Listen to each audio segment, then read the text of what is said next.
What's up, college football fans? Don't forget to check out and order your copy of Stiff Arming Football Myths, our latest football game plan book. So go on our website at footballgameplan.com/books and get your copy. We have these available in paperback as well as in PDF form.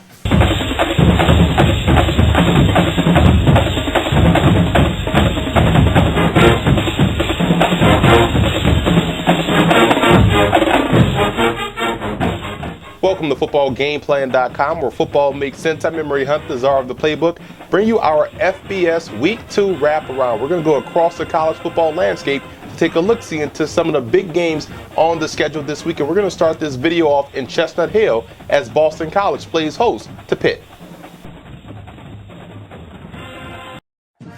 The Pitt Panthers made light work of Delaware last week, while Boston College did the same versus UMass, and this is the first meeting between these two programs in 4 years. The Panthers are solidly built on both sides of the line of scrimmage with a power running game with James Conner and a dynamic receiver in Tyler Boyd. Last game, we got to see Boston College's new quarterback Tyler Murphy do damage with his arm as well as with his legs. Now, the key this week for the Eagles will be to win on first down defensively and try to make Pitt quarterback Chad Voitic beat them throwing the football. While for the Panthers, it's about staying gap discipline versus Murphy and keeping him in the pocket. And like I mentioned earlier, Pitt does a great job in the trenches, and I think they'll be able to win up front on both sides and knock off Boston College in a close one. This is an evenly matched game between Middle Tennessee State and Minnesota, and the biggest matchup I'm going to be looking for is between Middle Tennessee's strong safety Keith Byard and Minnesota's tight end Max Williams, and that's a battle that the Blue Raiders must win throughout the course of the ball game. Both sophomore quarterbacks played well and efficient football last week, and efficiency will be the name of the game in this one because I see both ground games being the focal point with only a few opportunities in the passing game to be had. I like the Gophers in this ball game behind an offensive line led by guard Zach Epping, also in the secondary led by cornerback Eric Murray, that not only has the ability to match up versus the Blue Raider wide receivers, but they are also very good players versus the run, which will be huge in this one. Two old SEC rivals meet again for the first time since 1982 as Georgia Tech and Tulane kick off in the Green Wave's new Yeoman Stadium, and the Yellow Jackets are coming off a 38-19 victory over Wofford, who's also an option team, so this will be a big test for their secondary. As for quarterback Justin Thomas, he played great football last week, going 11 out of 15 for 282 yards and 3 touchdowns. And if he's playing this consistent or as consistent in the passing game, then the Yellow Jackets' triple option attack will be even tougher to defend this year. Tulane is coming off a double overtime heartbreaker to Tulsa, but the positive that came out of that situation, overall they played solid, and we got to witness a breakout superstar in redshirt freshman running back Sherman Beatty, who ran for over 200 yards at 14 yards a carry. The biggest test for Tulane this week will obviously be their ability to stay disciplined defensively and for their two-time All-American cornerback Lorenzo Doss to match up versus Georgia Tech's DeAndre Smelter all game long. And for Tech in this ballgame, the perimeter defense will be vital versus the Green Wave because they love to play outside of the hashes. Should be a great game in my opinion, but I like Georgia Tech's running game in this one. Tulane has to play better offensively in the red zone. I think Tech's offense will take the air out of the ball, forcing Tulane to maximize their possessions, which is something that I have questions about at this early juncture of the season. One of the best rivalries in college football between Michigan and Notre Dame, and I must say I came away very impressed last week with what I saw from both Devin Gardner and Everett Golson.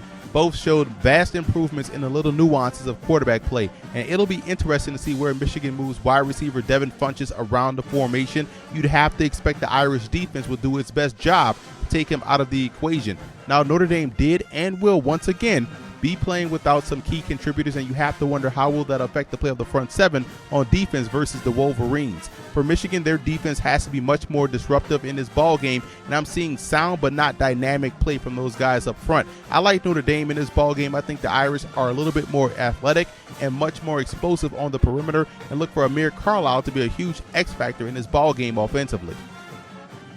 A very good Week 2 matchup between Virginia Tech and Ohio State, and the Hokies got off to a great start last week versus William & Mary, and what I came away most impressed with was the play of quarterback Michael Brewer, the Texas Tech transfer. Now, we know Virginia Tech will be able to run the football. We know they can play great defense, but having that consistency week to week in the passing game could make them dangerous. True freshman running back Shai McKenzie also impressed, going over 100 yards. Now, defensively in this matchup versus the Buckeyes, secondary play versus the run will be critical. Derek DiNardo and Keyshawn Jarrett will have to have huge games again as alley defenders. Ohio State is coming off a victory versus Navy in a game in which you saw the Buckeyes get better each and every quarter, and they won't have to worry about the option this week versus Virginia Tech. The biggest focus has to be at defensive tackle, however, where both Michael Bennett and Adolphus Washington must have big games. They can't allow those hokey guards to have their way up front, otherwise it could be a long day. Now on offense, what I liked was how JT Barrett played within the offense and took calculated risks in the passing game. As he becomes more comfortable, the more explosive I believe they'll become on offense. I just don't see that happening this week versus VT.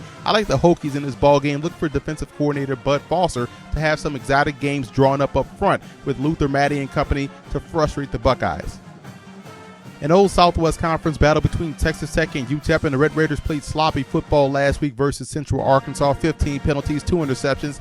That can't happen this week, or they might not be as fortunate to come away victorious. Defensively versus UTEP is all about taking away running back Aaron Jones, who's fresh off a 200-plus yard game last week, and Texas Tech wants a shootout, and stopping the run forces UTEP to break their tendencies and start to air it out. The problem with that strategy is that quarterback Jamil Showers is also a very good passer that can make you pay with his arm.